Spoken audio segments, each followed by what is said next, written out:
Okay, welcome back, kiddos. Now we are moving on to 10.4. We're going to talk about chords, inscribed angles, and polygons. Okay, so our essential question is, how are inscribed angles related to their intercepted arcs? So those are keywords that we're going to be able to explain today. And then how are the angles of intercepted quadrilaterals related to each other? This sounds really complicated, but we're going to go right through it and you're going to get it no problem. So first off, let's talk about some definitions. So we talked about that we're dealing with a circle, right, last time. And so we talked about tangent lines last time. You know what a radius is, right? A radius goes through the center. Okay, now we want to talk about today a chord. So a chord is a line segment that goes from one point to another on the circle's circumference. So it goes from one point to another. So if we see this chord right over here, okay, it goes from one point, which would be like right here, to another point right over there. Okay, now sometimes we have a chord that goes from one point to the other that goes through the center. Okay, so when it goes to the center, then this chord right over here, let's put that in red. This chord, this one in red would be the diameter. Okay, so if it goes through the center, it's called a diameter. If it just goes from one point to another, it's called a chord. Okay, so keeping that in mind, we talked about arcs last time. Arcs are the curved part. Okay, and so now let's talk about what's called an inscribed angle. Okay, so what's an inscribed angle? I want you to kind of look at these for a moment and then see if you can figure out what an inscribed angle is. So these are examples of inscribed angles. These are not. Okay, so let's talk about what we're looking at on this one right here. This angle, of course, is this right here, right? An angle looks like that, right? So on that one, the vertex is right over there, right? If we see this, the vertex is right over here, the vertex is right over here. Okay, so on all these angles, this is when the vertex is on the angle. Okay, so if we look at right over here, this vertex is not on the angle, that's on the outside. Okay, so an inscribed angle then is going to be angle inside a circle with the vertex on the circle.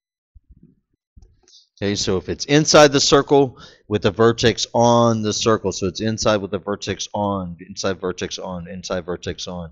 So keeping that in mind, let's look at these examples over here. We're asked to look at these four examples. Okay, this angle right over here on each one, and tell if it's inscribed or a central angle. Remember, a central angle means when the vertex is at the center. So this one is a inscribed angle, right? Because we see right over here, the vertex is right over there. So this one's inscribed because the vertex is right there. What about this one? ABC. ABC. This was WTV. WTV. ABC goes this way, right? Let's trace that out. ABC. That one, the vertex is right there, right? So that one is inscribed because the vertex is there. All right, what do you think about DEF? Trace that out. DEF, the vertex is right over there, right? So that one's inscribed. Okay, so then this last one, XOY. Trace that one out. XOY, we see the vertex is right here, right? So if the vertex is right there, that's called a central angle. Okay, so these are types of angles. Inscribed, where the vertex is on there, and central, where it's there. We talked about that last time. Okay, so let's today, though, talk about inscribed angles. So here's how the angle is related to its arc. The measure of an inscribed angle is 1/2 the measure of its intercepted arc. Okay, 1/2 the measure of its intercepted arc. So let's look at that algebraically. Okay, so if we see this angle, right? So, Okay, so if we see this angle right over here, angle ADB. This says the measurement of angle ADB. ADB. Let's trace that out. ADB. Okay. The measurement of that angle, right, is equal to, we said, 1/2 of the measure of its intercepted arc. Okay, so of its intercepted arc. Its intercepted arc is this right over here. Okay, so this creates this arc. Okay, so this is called the intercepted arc. Okay, and then this is our inscribed angle. Okay, that relationship, angle ADB is equal to 1/2 of the arc. So measurement of ADB is equal to 1/2 the measurement of arc AB. Right? So it's 1/2 the measurement of the arc. So that's what we got to think of. Now a different way to think of it is, we know 1/2 means if we have the arc AB, that means 1/2 would be that divided by 2. Right? So either way, however we want to think about it, both of these are the same thing. Okay, so either we take 1/2 of whatever the arc is, or we take that arc and we divide it by 2. Let me write that better. Arc, right? All right, so keeping that in mind, let's get into some practice. It says, remember, always look for the vertex of the angle, right? So we see the vertex of the angle goes right here, given circle C, right? We know because the center is C. That's what's called this. The measurement of angle T, the angle is 1/2 of something, right? So WTV, right? This angle, let's trace that out. WTV, so we're going to call WTV, is equal to 1/2 of arc WV, right? We said that. So let's trace that. 1/2 of arc WV. Okay? So now let's think of it the other way. So if I said that the arc of WV was 80, right? So if we said that that was 80 degrees, how much is WTV? Okay, well, we said the angle is equal to the arc divided by 2, right? So angle is equal to the arc divided by 2. So if that's going to be the arc, that's going to be 80 divided by 2. That's going to be equal to 40 degrees. Okay, so that's what we need to remember. Okay, so the angle is equal to the arc divided by 2, or you can think the angle is 1/2 of the arc. All right, so let's think about this one right over here. This one says JOE. We know that's an arc. It's a major arc because it has 3. Right, so it's a major arc with 3 letters, right? So what that tells us is we're going to go this way, JOE, right? JOE. Okay, so that arc, right? Let's kind of do maybe a squiggly line for the arc. Okay, so that arc is 200 degrees, right? So now they want to see what is JED. JED is this angle right over here. Right, so this angle JED, let's look where the vertex is, right? If we look at it, the vertex is on the circle, right? So we said when the vertex is on the circle, the angle is equal to 1/2 of the arc. So this angle JED is equal to 1/2 of 200, right? So we know that's going to be equal to 200 divided by 2, which is equal to 100 degrees. All right. Next, what's the measurement of JE? And this is an arc JE, so we know it's this right over here. Let's put that in red. So arc JE is right over there. Well, what do we know? We know all exterior is equal to how much? That's right, 360, right? So let's check this out. If the whole thing is 360, right? If this much is 200, the rest is 360 minus the 200, right? 360 minus 200 is 160 degrees. So that's how we know that that one is 160 degrees. All right, so that's what we want to keep in mind. If we start with the angle, then we're going to multiply times 2 to get to the arc. If we start with the arc, we're going to divide by 2 to go backwards. All right, so let's keep that in mind going to some practice on Delta Math. All right, so now hopefully you did that practice on Delta Math. Let's take a look at the next level questions. All right, so on this one, it says these are some more theorems that we need to talk about. If two inscribed angles of a circle intercept congruent arcs or the same arcs, okay, then the angles are congruent. So what does that mean is, let's check out, imagine we had this arc right over here, SR. Okay, so say we said arc SR. Let's take a look at that.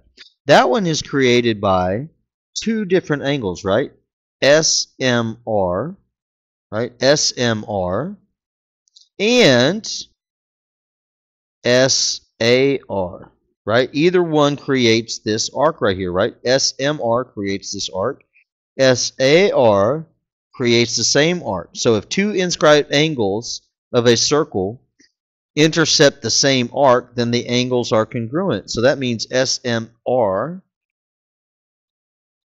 is congruent with what? That's right, SAR. Okay, so we knew they were congruent because the arc that was created by those was the same arc, right? That's the exact same arc that's created by those two right over there, right? All right, so keeping that in mind, let's go to the next one. All right, so this one says, if an inscribed angle intercepts a semicircle, then the angle is a right angle. So we know a semicircle, right, uses a diameter, right? That means it has to have a diameter to make that semicircle. So this right over here is a diameter because we know it goes through the center, right? It's a chord that goes right through the center like we talked about. So if we're dealing with a diameter, okay, here's the deal. If we're dealing with an angle right over here, right, and it intercepts a diameter, then we know this is a right triangle. It must be a right triangle, right, which means a right angle, if it's a diameter. Okay, if it's a diameter. If this is a diameter right over here, then this angle has to be a right angle. That's all the way it is. Because this right over here is 180 degrees, right? If we think about that, this much is 180 degrees, right? So if that's 180 degrees, right, the arc is 180. That means the angle that created it has to be half of it, which is 90 degrees, right? Okay, so since the measure of RMS is 180, that means this has to be 90 because it's half of it. Okay, so anytime it's a diameter, we know that's a right triangle. All right, next, let's go to our last theorem. This one says, if a quadrilateral means four sides, right? So if a quadrilateral is inscribed in a circle, right? So we talked about that. Inscribed means on the circle, right? So if we see all this is inscribed, that means it's on the circle. Then opposite angles are supplementary. What do we say supplementary means? Supplementary means adds to 180, right? Okay, so what that means is L and N add to 180, one supplementary. But those aren't necessarily the same angle, right? So let's say there's different. Let's put one mark on that one, and let's put two marks on that one, right? So let's say this one, ALD, or let's just call it angle L. We can just call it angle L. Angle L and which one? Angle N are supplementary, right? They add to 180. Okay, and then which other ones? That's right, A and D. So let's mark those differently. Let's put 3 on that one to show it's different. And how would we do that one? That's right, let's do 4 on that one, right? So these are all 4 different angles. We don't know the measurements, but we know A and D are supplementary. Angle A and angle D, because they add to 180. All right, so those are our 3 theorems that we need to just trust, okay? So anytime two angles intercept the same arc, then these angles have to be congruent, right? Actually, I can mark that with 1, and I can mark that with 1 because those are congruent, right? If this is a diameter and this creates an angle, then it has to be a right angle, okay? It's because it's 90 degrees because the arc is 180, okay? And then if we are dealing with a quadrilateral and it's inscribed, okay, so that means all 4 corners are on there. That means the opposite angles are supplementary. Opposite angles are supplementary. Okay, so let's get right into some practice and using that. Okay, so we want to circle the vertex of the angle like we talked about, then determine if it's a central or inscribed. So all the ones we're going to talk about today are inscribed because that's what we're doing today. But next time we'll put everything together. So let's just practice. Let's look over here. Pause the video for a moment. I want you to see if you can figure out M and figure out N. Okay, I think my higher level students can get this right off the bat, but if you didn't try, pause, but let's take a look, okay? So this is right over here, right? This arc is N, right? Well, how much is N? Well, look at the angle that created it, right? This angle created it. That's the inscribed angle. So we know that the arc is, N is going to be equal to twice as much as 43, right? So that's equal to 86 degrees for N. Okay, now we can think which one's bigger, right? Do we divide this by 2 or multiply? We know the arc is bigger, so the arc is not 86, right? So then, if that's N, how much is M? Let's look at M. Let's put that in a different color. M is the angle that created that arc, right? Well, if we just practice that, right? If that's 86, then this has to be half of that, so that's 43. So M equals 43 degrees. All right, so hopefully you got that. Keeping that in mind, let's go right into some practice. Okay, so we're going to say, because we know the central angle, right, if it's in the center, which we talked about last time, it's the exact equal measure. But inscribed angle, if it's the inscribed angle, the angle is half the measure of the arc. So let's break it down into 2 different things. Okay, so the arc is equal to, okay, we know the arc is larger, right? The arc is equal to 2 times the inscribed angle. Okay, that's the way we can think of it.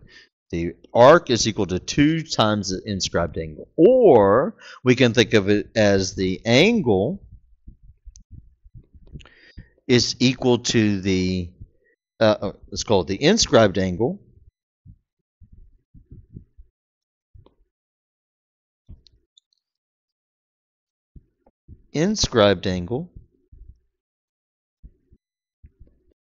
is equal to the arc divided by 2, right? So either way, whichever way works in our head, we know these both mean the same thing, okay? So let's think about those. Let's kind of highlight those to keep those in mind.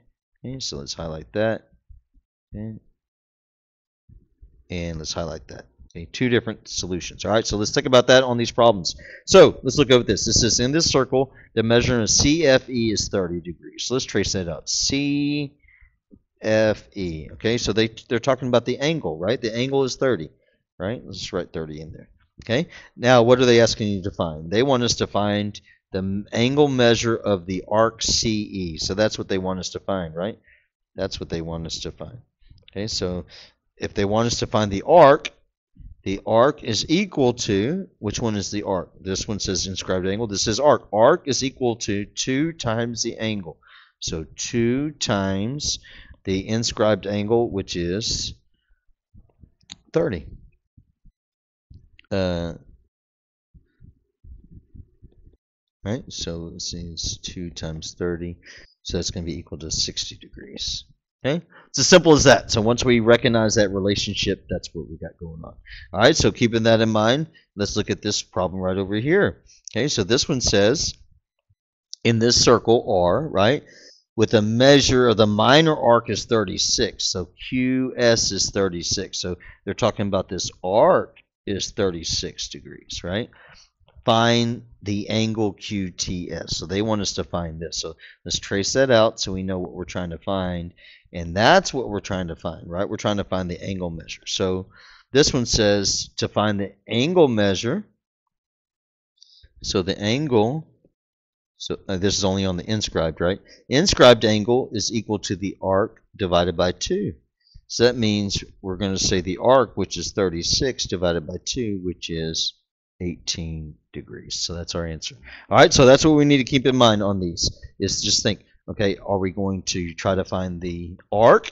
If we're trying to find the angle measure of the arc, then we're going to use this. If we're trying to find the measure of the angle, then we're going to use that. Okay, so one of those two. So let's go ahead and take a look at our higher level questions. These are not that difficult. We just have to think of them the right way with algebra. Okay, so it says in this circle, the measurement of angle EBC is 51. Let's trace that out. This is angle EBC. So EBC, that's 51. Let's write a 51 right in there. Okay, and they want us to solve for x if the measurement, that's what it says, this measurement of this arc is equal to that. Okay, so they're telling us this arc right over here is 5x minus 33. Okay, so now, which one of these is going to be easier to use? Okay, I want you to think about that for a moment. Which one is easier, this first one or this second one? And then I'll tell you. Okay.